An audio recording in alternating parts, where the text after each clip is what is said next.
Here we go, and the Grammy goes to Sweetener, Ariana Grande. I'm Ariana Grande. Little sister, Ariana Grande! Ariana Grande, no turn left. Ariana Grande!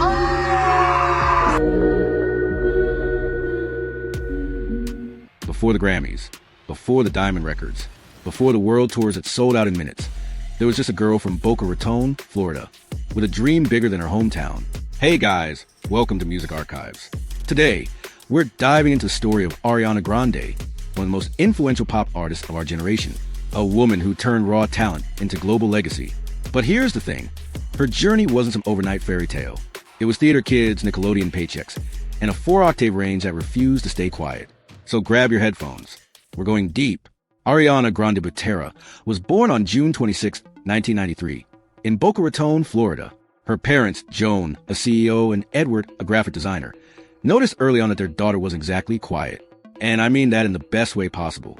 By age 8, she was performing the national anthem at Florida Panthers hockey games, not in her bedroom, at actual stadiums, with crowds, which, let's be honest, is terrifying for most adults, let alone a third grader. She wasn't just confident, she was obsessed. Whitney Houston, Mariah Carey, Destiny's Child.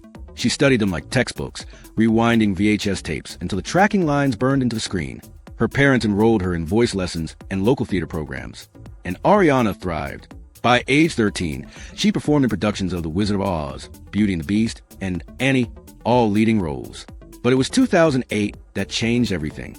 At just 15 years old, Ariana landed a role on Broadway in the musical 13. Broadway, at 15. While most kids were worried about algebra tests, Ariana Grande was hitting her marks 8 shows a week in front of New York critics. She even won a National Youth Theater Association award for her performance. But here's the kicker. She had to leave high school to do it. Her education became online courses and backstage tutors. Most people would call that a sacrifice. Ariana called it Tuesday. So Broadway happened. But Hollywood? That came knocking in 2009.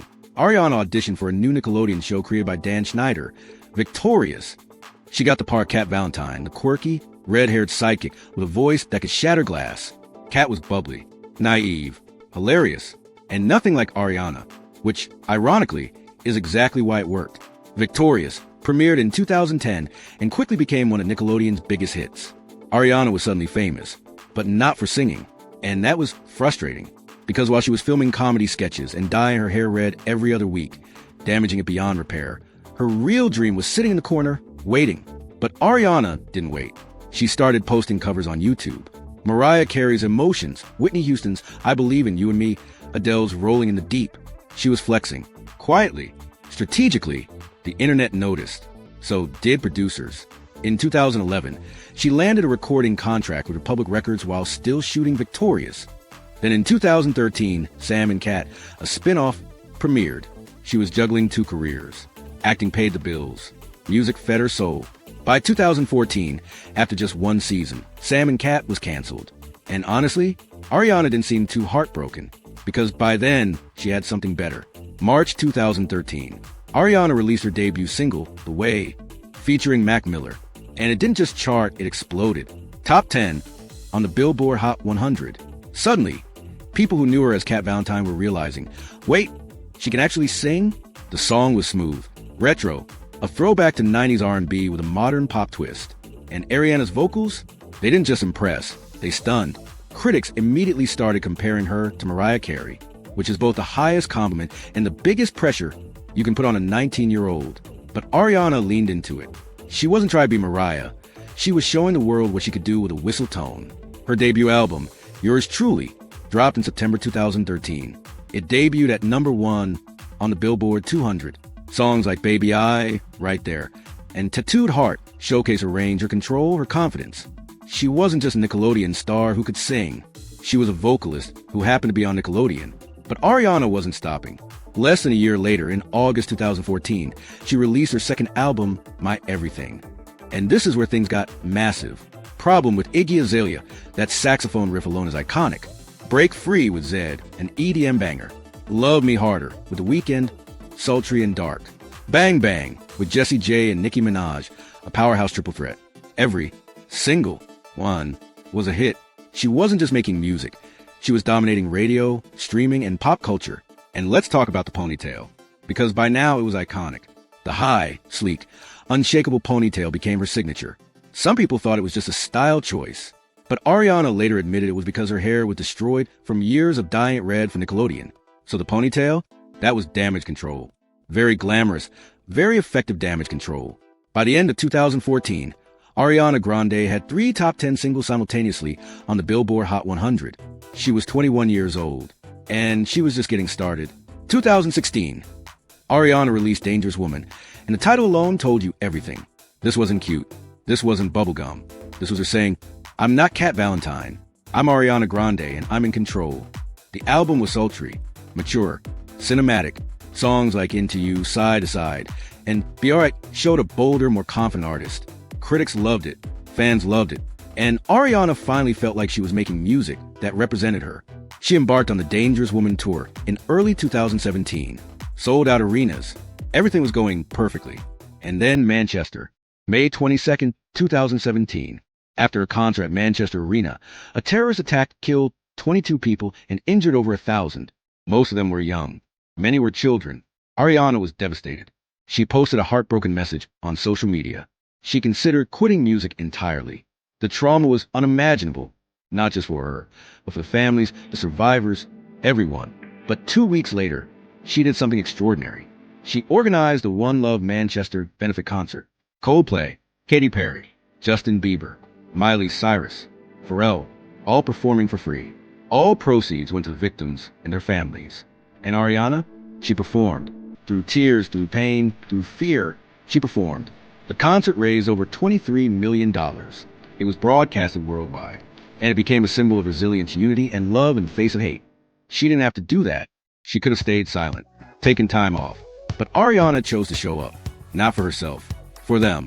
The city of Manchester later made her an honorary citizen, the first woman and the youngest person to ever receive the honor. It changed her, and everything that came after was shaped by that moment. August 2018, Ariana released Sweetener, and right away you could tell this was different. She worked with Pharrell Williams and Max Martin, blending pop, R&B, and trap influences. Songs like No Tears Left to Cry were literally about healing.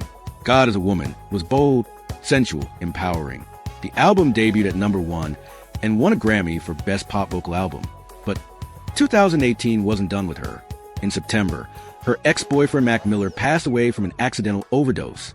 Then, her engagement to Pete Davidson ended publicly and painfully. Most artists would have taken a year off. Ariana, she went back to the studio.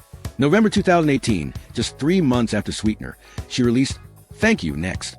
And it was a cultural moment. The song name-dropped her exes. It was vulnerable but empowering. It didn't trash anyone, it thanked them. The music video referenced Mean Girls, Legally Blonde, and other iconic rom-coms. It broke YouTube records with over 55 million views in 24 hours. The song debuted at #1 on the Billboard Hot 100. Then, in February 2019, she dropped the full album, Thank You Next. 7 Rings was a flex. She literally bought friendship rings at Tiffany's and turned it into a trap anthem. Break Up With Your Girlfriend, I'm Bored was cheeky and playful. Ghostin' was gut-wrenching, about loving someone while grieving someone else. The album debuted at #1. Ariana became the first solo artist since the Beatles to occupy the top 3 spots on the Billboard Hot 100 simultaneously. She didn't just survive 2018. She transformed it into art. Then came Positions in October 2020. Softer, more romantic, more mature. Songs like Positions and 34 plus 35, yes, do the math, were playful and confident.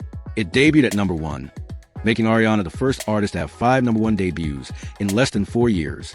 And through it all, that ponytail stayed perfect. Truly the most resilient thing in pop music. So here we are, 2025. Ariana Grande is no longer just a pop star, she's a mogul. In 2021, she launched REM Beauty, a cosmetics line that became a massive success. Clean, vegan, cruelty-free, inclusive. She didn't just slap her name on a product, she built a brand.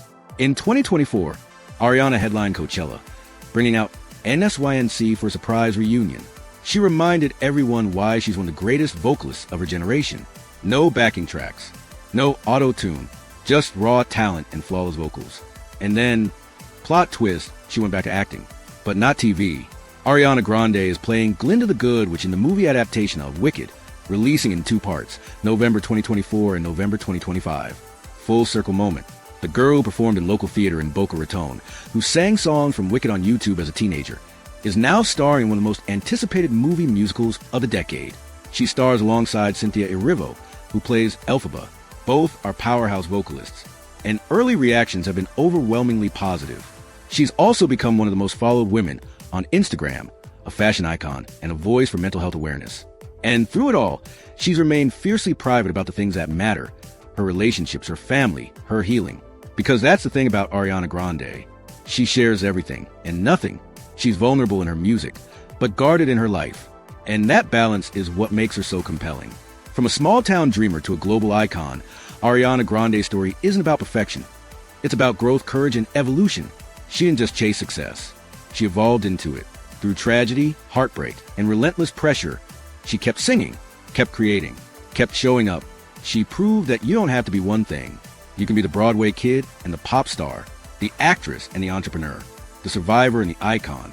Ariana Grande has sold over 90 million records worldwide. She's won 2 Grammys, 9 MTV Video Music Awards, and has broken countless streaming records. But more than the numbers, she's created a legacy of resilience, artistry, and turning pain into power. Thanks for watching. You're tuned into Music Archives, where we uncover the real stories behind music's biggest icons. Don't forget to like, subscribe, and hit the bell, because next, we're diving into another artist shaping the sound of 2025.